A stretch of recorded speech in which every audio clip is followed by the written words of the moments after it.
And we're live. Welcome to Living Out Louder. Episode 4. I'm your host, Dave Vargas. We're emanating from New Bedford, Massachusetts. The other side, joining me tonight, a leader and a guide, helping others create a life fueled by purpose, passion, and joy. I want everyone to welcome with me tonight, Jasmine Rose. Welcome, Jasmine. Thank you for joining me. Yes, I'm excited to be here. Yes, everyone that I ask here, I really dig everything that you're doing, all the work that you're doing, helping others. And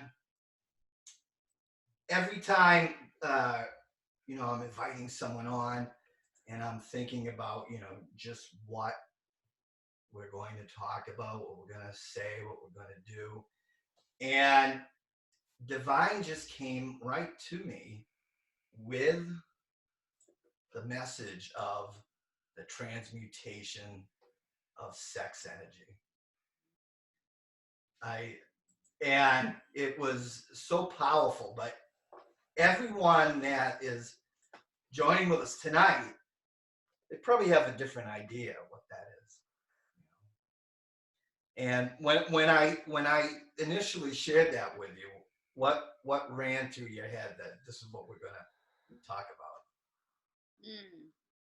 Yeah, when I first saw this title, I was very excited. I am very excited about it. What goes through my head, my first thought is the absolute power in this, as all of our creativity and our passion is all wrapped up in this same center. This all comes from our sacral chakra, and there's so much power in taking this energy that is so seen in the physical only, when it's this powerful energy that can be harnessed into such beautiful creativity and such massive passion in a way of fueling our life and creating joy and purpose in life.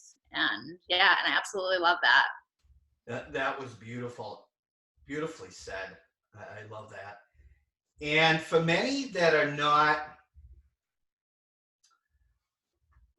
aware, this was based off of Napoleon Hill's book, Think and Grow Rich, or that's when this was initially published. It was published in 1937.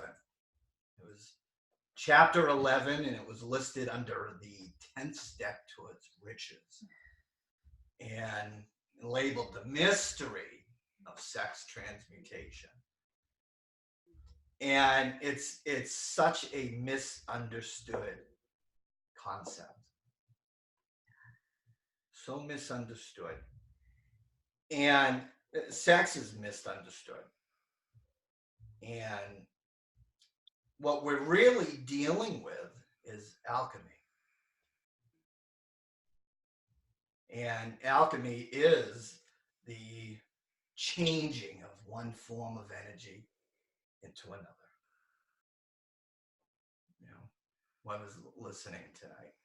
Some of you may be aware, some may not be. This is what this show is all about, is elevating our consciousness and the thoughts that we're having. And that's what Napoleon Hill was talking about, is the transference of one of the highest form of stimulant energy and transferring it to another creative endeavor. And that's just powerful. Powerful stuff. But that is also because that's if it's understood, if we're comfortable with that idea. I think you mentioned to me too that it's something that you have to be comfortable with who you are. Yes. So when I was reflecting on this week, I realized I started thinking like, so what are the steps to transmuting an energy? Well, first you must harness this energy in a healthy way, right? So if you're not comfortable with your own sexuality, and if if you have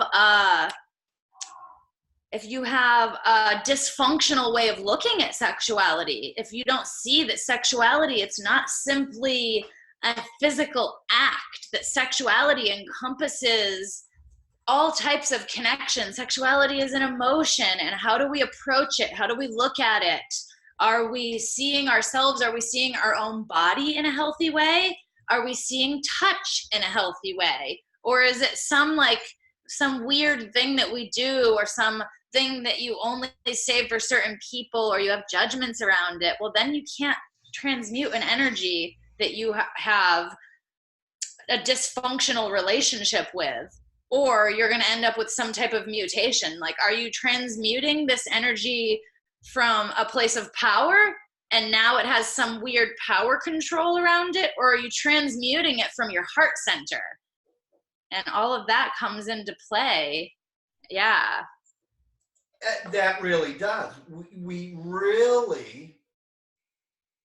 really have to come to grips of this is knowing ourselves, because it is a very misunderstood topic, and it's usually because it's dark.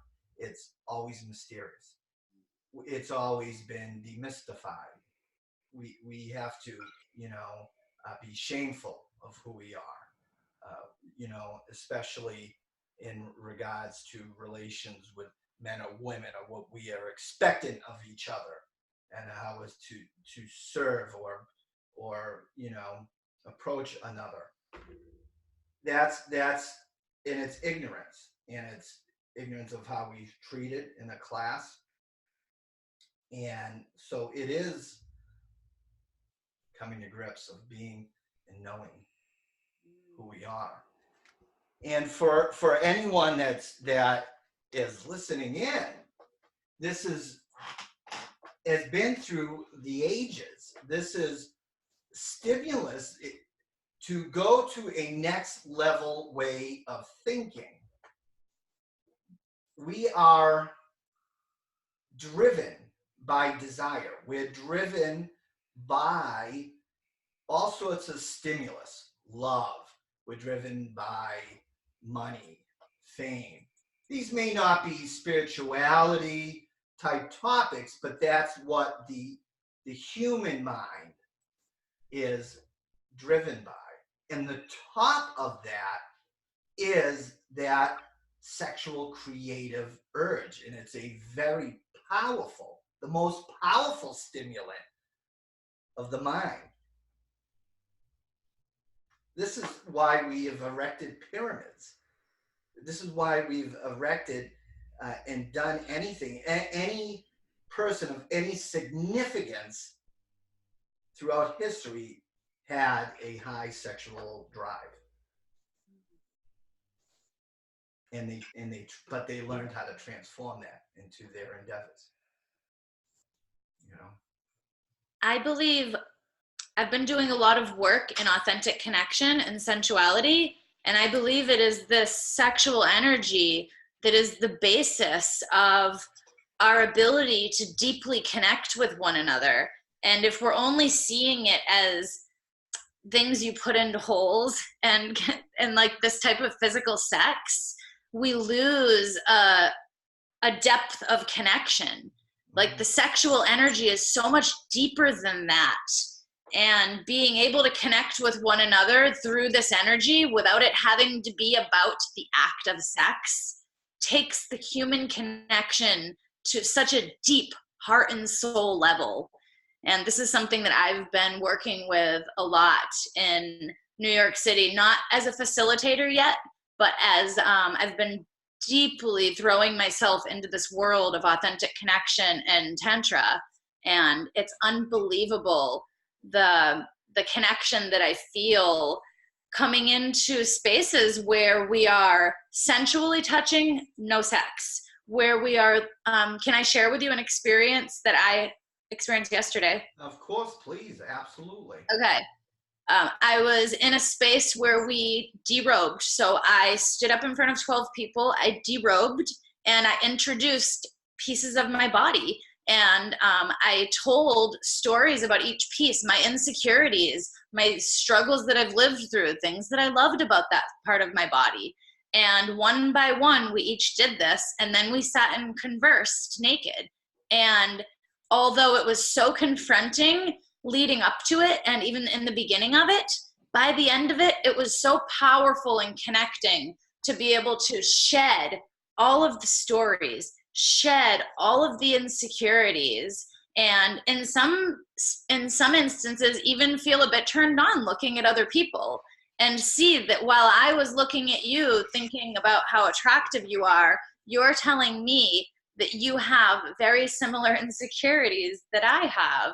And it was this mix of vulnerability, sexual energy, and the basis of it was connection. And it takes this belief that we have that our nudity and that our sexual energy is like this physical act. And when we remove that physical act and we let it be this deep energy that it truly is, it becomes something so significant and so nourishing and so connecting. Beautifully said. The many reasons is one of my major themes of this whole year is vulnerability is power. When we're stripping away the layers of ourselves to ourselves, the white lies, the bullshit that we tell ourselves so that we're playing it safe, that it's okay to just survive, play small, it's okay. And so I find that so empowering of an exercise when we're able to stand in our truth of who we are without fears of judgment, and that's another new way of being, of thinking. This whole conversation is about an upliftment of a vibration of thought, of a frequency, of a connection. And that's a beautiful experience, because that's what we're looking to do. What's misunderstood is the physical nature. None of this has to do anything with the physical. Anything that we're perceiving on the physical is misleading. Always. That always is the lie, the illusion that's over here. Anything that our outside antenna is telling us this is the facts. This one is more freer than I am, or more enslaved than I am, or has more than I do, or just because our eyesight doesn't see the spectrum of light doesn't mean it's not there. It's but we're believing these things of what the outside physical is telling us is facts, and it's misleading. It's beautiful. That's a great exercise, and this is what we're aiming to do with this conversation, is to now, when you're looking for other endeavors, this is not about procreating, although when you are in tune with someone with a great sexual chemistry, it's because intellectually you're in tune. Intellectually you're in tune. Emotionally it was already in deep before the physical even happened. That's just a physical expression of all three. But none of this has to do with that. This has to do with taking that beautiful, sacred the most highest vibration of thought and turning that into other endeavors. You know, we see that all the time. A person that comes to mind that does that is like say a Bruce Springsteen. He's transmuting some high sexual energy. And in hour 3 of a live concert, you know, there's many people that do that. All the leaders, all the artists, all the poets, everyone that we look up to transmuted that desire, that powerful sacred energy, and transformed it into somewhere else. And when did you start this inner journey where you started recognizing that for yourself? Like, this is something that I have to come to tune for myself, to start going in and doing this type of work. Yeah, so on my path in this journey of intentional living, I found for a while in the beginning that I thought that there was something wrong with me, that this I've always been very tuned into my sexual energy, and I thought that I was supposed to shed that now I should probably start dressing proper, and I should probably start like acting proper, right? And I should shed that part of me away. And I felt this way for quite some time, and then I slowly began to realize that no, this is actually a power that I possess, that everybody possesses it. However, it's something that's very natural within me. And it's not something that I need to shed. It's something that I get to tap into, and I get to approach from a healthy way.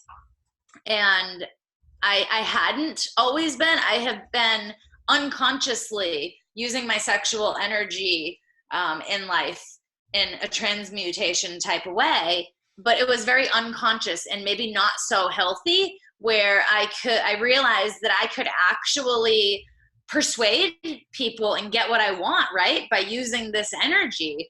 And in all sorts of ways, I mean, even in the grocery store, like in all sorts of ways, I could get what I wanted by throwing this energy around a bit.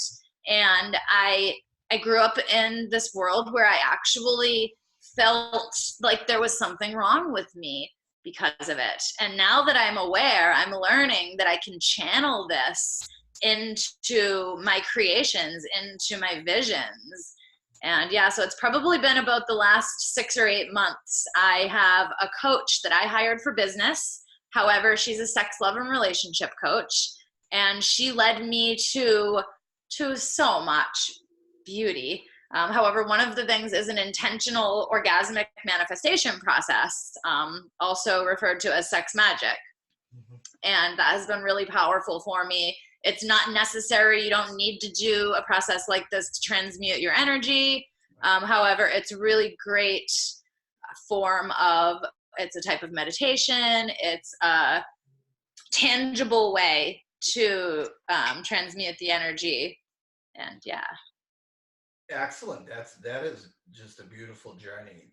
The journey, the inner journey, is, you know, a lot of times we avoid it. We're avoiding looking at ourselves and doing that. So anyone that goes within is, I commend them, and it's you know, so beautiful always to see. I always identified you as someone that was part of my tribe, doing the same thing, doing this inner work and sharing that with others. And because that's our function. That's our function as the light of the world, is to help others, you know that separation is not real. We're all in this together, you know. We have all these exotic things that we want to do, or purpose, if you will, but our real only function is to let everyone know that we're one. And we do that in many ways, and it's many ways by being who we are, showing up as what we're meant to be, who we are fully. Yeah, I would say a big part of that for me has been really tapping into what makes me feel good. What are my desires? What are my real soul feelings? And allowing myself to be vulnerable enough to not only admit that to myself, but then to speak them out loud. And I find that it's not only empowering for me, but the ones that feel the scariest, that I am so afraid that nobody's going to resonate with and nobody else will get it, those are the biggest ones that I get feedback from, that people are so grateful that I shared because they thought they were alone. And so connecting. That's the most, I think, fundamental thing. If everyone's watching tonight, they feel this specialness of they're the only one. Yeah. But they're the only one thinking this, feeling this, afraid to share, be who they are, express themselves. This is the only reason why we're here. We're not looking, we have all the knowledge that we'll ever need. It's already here. We're not looking for the promotions, the awards. The soul is just looking for expression. You know, when we're expressing, we're expanding, and it's afraid to do that, afraid to be judged, afraid to, you're not the only one. Every single person here, every single person that's listening now, live or on the replays later, every single person that has done anything was afraid to do so, or nervous, or trepidatious. You know, they were a little shy to do that. But once you do, it's such power. So powerful. Yes. But everyone feels the same way. We have a misconception that, you know, but it's when you let go of that fear and you do express yourself, it is that beautiful expansion. And that's one of the great ways to actually do that. Tap into the top stimulus of the mind, which is that sex energy. Why is that the top stimulus of the mind? When we will move mountains, we will have courage, we will tap into our mental faculty of imagination. We will devise any way, shape, or form how to gain the attention and the delight of someone else that catches our eye. We don't do that for desire of a promotion from a job, which that could happen. Some of those are stimuluses. But we can tap into that. We can tap into the loves of old, people that we had a burning love desire for, that it has long gone. One of our powers here too is that this is what I've been cultivating for the past year, is that we can also shift that and turn it into our own selves, where we become the motivator. And yes, we still want love and we still want connection, and it's still so important, but we become our own turn on and our own motivator. And that's where I'm finding my deepest power is, and it's something I work on cultivating every day. I think it's a lifelong journey. It absolutely is. There's no finish line. I know this is not the end game for me whatsoever. In many ways, I feel like I just got started. I'm still in the infant phase. I'm ready to explore and have adventures and make some new discoveries and keep going deeper within and sharing that. But that's a beautiful thing. That's how people can tap into it. Again, we're talking about alchemy. We're turning. Energy is omnipresent. It's never created nor destroyed. everything that we're doing it's just changing form. We have the power to change that. This beautiful thing that we have, the mind. And that's what we're looking to do, for more vibrant thoughts. When we're now tapping into those mental faculties and expression, courage, and tapping into the imagination, we're called upon new ideas from the infinite. Things that we never thought of. If we're just stuck in that physical urge, and when we have those, we must have positive other creative outlets. And when we are now expressing that, other things come in from the infinite. Instead of just stuck in this pure physical form. I thought it was very interesting. I didn't know I was going to bring this up, but I did think it was very interesting. I myself, I'm going to be 45 next month. And there was actually a subchapter of that book where it said, it's men or women of great significant achievement for themselves. You never see it past 40. Yeah. And I kind of resonated with that. Because when we're younger, those urges are blinding us. We're picking wrong people, wrong ways of expressing, and not properly channeling it.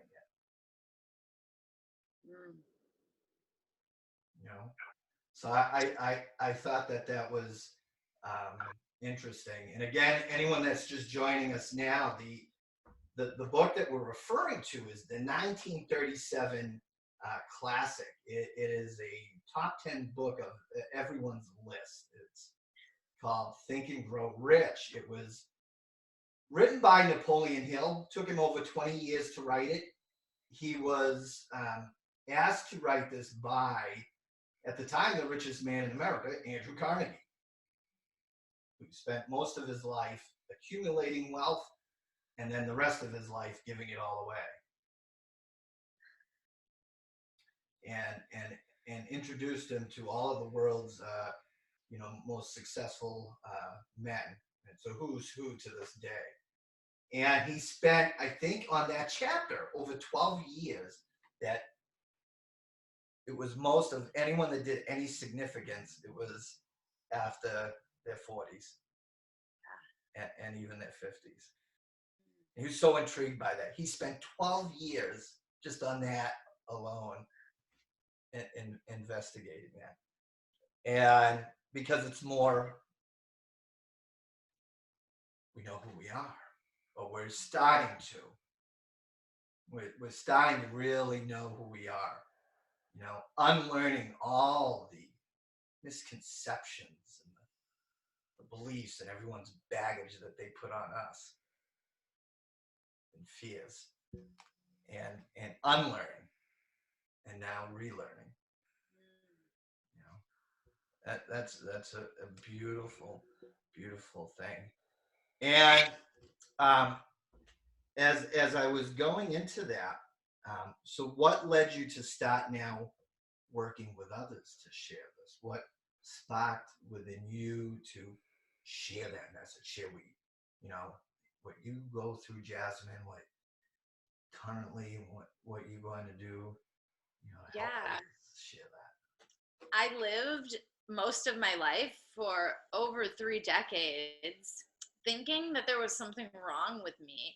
And I feel that you go one way or the other. You either try to conform or you do what I did, and I rebelled.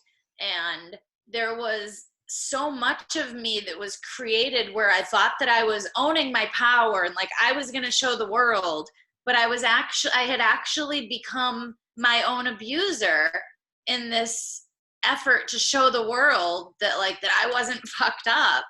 And learning all of this repatterning, that I can actually understand my emotions and transmute them, that I don't have to stay stuck, that anxiety and depression, that those are simply emotions that I get to lean into, and I can transmute them, and that I can actually uncover baggage that's been put on me, and I can set boundaries and speak them, and learning that I actually have power, and that my desires and that my feelings, that they actually matter, and that being vulnerable is actually a power, not something that I should like bury away.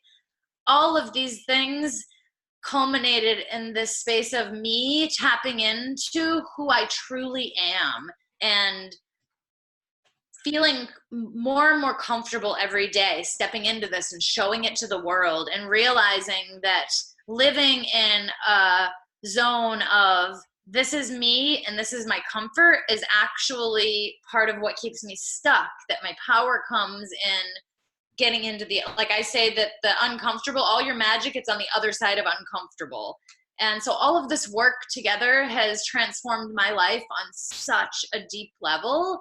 It is impossible for me not to share it with the world. Like, it is in my heart and soul. This is the way I show up in my life on a daily basis. And yeah, I couldn't go on without sharing it and helping others to own who they truly are, and to begin creating a life. Like, my life didn't have purpose. My life was survival.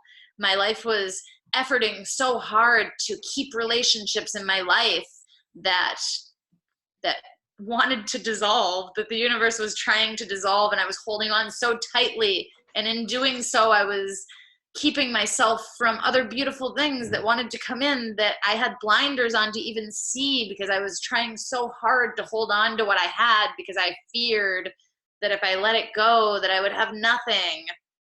Yeah, and I feel that it's my purpose to share this with the world. Absolutely. I love that line. Magic is on the other side of uncomfortable. Mm.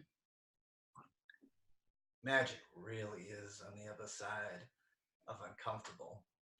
You know that something really good is happening when you feel a little uncomfortable. You know that if something's poking you or triggering you, or that you're feeling uncomfortable, that's a part of us. It's not, again, the physical on the outside has anything to do with what that is, just revealing something that's unhealed as a part of us. And I'm starting to, really love when that does happen, when that radar comes on and my ego is dangling a nice golden shiny carrot for me to gnaw on, and I'm like, well, what's this telling me? I'm getting curious. Like, what are you telling me? What can I learn from this? And I'm noticing the more I dig in, I realize I'm revealing more, and it's magic. It is magic. It's magic because, when you reveal all parts of you, no one else can harm you. No one can put any judgments on you, because you've already owned it. You own it. You know every aspect of you. This is me. Hello. Like it or not, this is where I am. And most times, if anyone here tonight is looking, they have something to do. They maybe have to make a speech. They have to write an email. Something that they don't feel like doing. They can call upon that stimulus. They can call upon that energy. They can transmute that into something phenomenal. That's a beautiful thing, and people really need that, because oftentimes we say, when we want to do something, the things that we want to express, the desire, whether it's like being a baker, singer, painter, speaker, whatever that is, we say, well, who am I? Who am I to do this? And who the hell is going to listen to me? Why should I even do this? But you see, we all have a unique energy. We have a unique voice to share. And nothing really new is coming down the pike, but what each person has to offer is their voice to it, their resonance. And we identify with special people. There's, you know, I love Wayne Dyer, one of my favorite spiritual speakers. When he's talking, I'm riveted. When I hear Eckhart Tolle, he's beautiful, knowledgeful man, but when he's speaking, he's putting me to sleep. I feel like I just drank a bottle of NyQuil. I don't resonate with him. This is why we have to come out and share with everyone, because someone is going to identify with you, and you can call upon that with using the highest vibration, the highest stimulus, and putting that into the endeavours. This is beautiful. And it's bravery for coming on that and sharing your message.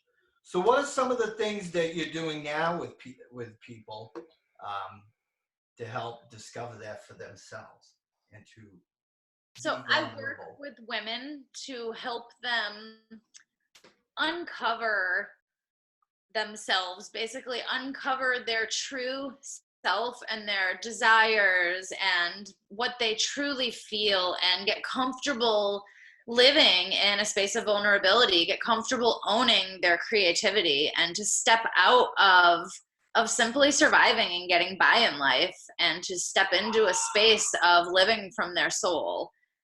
Yeah. And it's very important. It's very important because still in this day and age, we're putting expectations on how we're to present ourselves to people, how we're to, how to act. And it's very important to find out who we are and to express that and not fulfill anybody's idea of who we're supposed to be.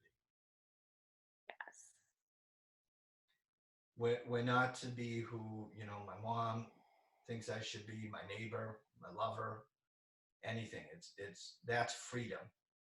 To be, to be me, to be free, I gotta be me. Exactly. And this is where a lot of what I do has to do with, it is owning who you truly are and creating more authentic connections. A lot of the friction that comes in relationships is not speaking our truth, is by holding stuff back because I'm afraid that my feelings will hurt your feelings, and in effect I'm not truly being me. And this, it's not healthy. It manifests in insidious ways in our life and in our relationships, and it causes a disconnect. And that's why it's so very vitally important to understand that. Yeah. And that was something that was also mentioned in the book, who to veer towards having that energy with a person. Who we pick, who we have makes all the difference. Because we will move heaven and earth, for the right person.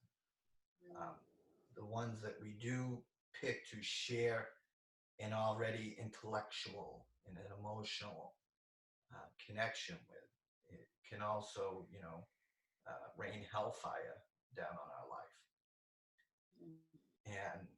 And so it's very important understanding that, and that's a space, such sacredness that's already there beforehand, before any physicalness at all. That's beautiful. I'm very interested, and this was just a great talk tonight, and I am very interested to learn what is your all-time favorite book that you've like learned to like you really this opened my eyes. This is my epiphany. I still go. Mm. We all have favorites. There's not one, but the all-time like all right, this is Yeah. It really doesn't even take much consideration for me. The Women Who Run with the Wolves. Um, I can't remember who writes it, but it's a classic. If you Googled Women Who Run with the Wolves, um, it is, I would describe it as a storybook for adults. And it is so captivating the way the stories are written. And it leads me to such massive realizations about ways that I'm giving away my power, ways that I can cultivate and draw back pieces of me that I may have let fall to the side, different ways that I may be overlooking very important aspects of my own psyche, of my own self, that now I can really tap into. It's such a powerful book. I think that every human, I know it says Women Who Run with the Wolves, I think every human would benefit from reading this book. absolutely. I just looked it up and I Yeah. absolutely love the title. Women Who Run with the Wolves, Myths and Stories of the Wild Woman Archetype. And it's by Clarissa Pinkola Estes. Thank you. Yeah, very welcome. One day I'll have another helper doing all this for me. But I love that. And that's a great, I'm going to have to look that up now more. And also, I'm very curious. And it could be in real life, it could be virtually, but who would you name as your favorite teacher or mentor? Someone that you've gained this wisdom and that is always around you. I can choose anyone. They don't have to be like wildly famous. Exactly. Okay, so I would say the person that I have been most affected by would be, she's a business life coach. Her name, do you know Katrina Ruth? I don't, but I'll have to look at her up. Okay, her name is Katrina Ruth. And the way she shows up in the world and the way that she has confirmed what my soul had always been telling me. And I had been like in relationships growing up, I would tell people, you need to be you and you need to listen to your soul. And I didn't know anybody in the world who understood this until I met her. And she's created a whole business on this. And I realized that, like, intuitively, my soul knew this. And now I have a powerful leader who confirms this for me. And it has been so impactful in my journey when I start to feel like, oh, I must effort and I must do it the way everybody else says to do it, even though it doesn't feel right and it feels heavy on me. Then I tune back into Katrina Ruth's message and it's like, no, I'm supposed to be listening to my soul. I'm supposed to be listening to what feels right, even if it is different than what everybody else is doing. My inner feelings are leading the way. That is my compass. Yeah. Absolutely. I love that. And right, it has to feel good. It has to resonate. It has to flow. And you're absolutely right. We it's not doing more. It's being in that beautiful alignment. Yes. Yes. And, you have to, you know, be the beat, be the own drummer, beat that as loud as possible. We can't follow in anyone's footsteps. That's what adventure is. And when we feel that, a way in the wilderness will be made. And it's each and every time. Each and every time. I don't know where I'm going, but I know where I need to go. And the ways are always shown. Always. Always. That's beautiful. So lastly, I would love to know, not so much who is your favorite artist, but the favorite performance, concert that you've ever attended. Favorite Really concert moved you. that I ever attended.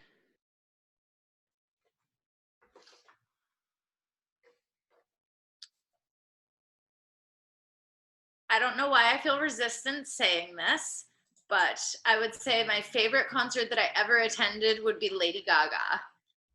I feel so much resistance saying this. Why would that be resistance? She's such an amazing. She wore like a meat suit on stage, and I think I feel resistance because I feel so inspired. Like a part of me wants to be Lady Gaga. And yeah, so I'm just gonna say it out loud so I can not feel resistance and hope nobody knows. I'm just gonna share it. There's a part of me that like wishes like that were me. She's so badass and like owns her presence and is willing to go into the area that people may see as darkness, and she owns it. And I love that. Mm-hmm. Absolutely, as you were just talking about, does not go the route that everyone else goes. And being on the fringe, being on there. This is some of the things that I resonated with you as well. And that is owning who you are. Who cares? I'm expressing myself. I'm here. Let's do this. That's a beautiful talk. Thank you so much for joining with me tonight. We'll have to do this again in the future. Thank you. I do want to thank everybody that is watching with us live, and also later in the replays. We will get to more of your questions and comments. Thank you, everyone, for joining us tonight. Bless you. Bye-bye. Okay. Let's stop the live stream. I always think that I'm still going. I'm like, am I still talking? Yeah. It does still say recording in the corner. Yeah, that I gotta stop. Let me see. Okay.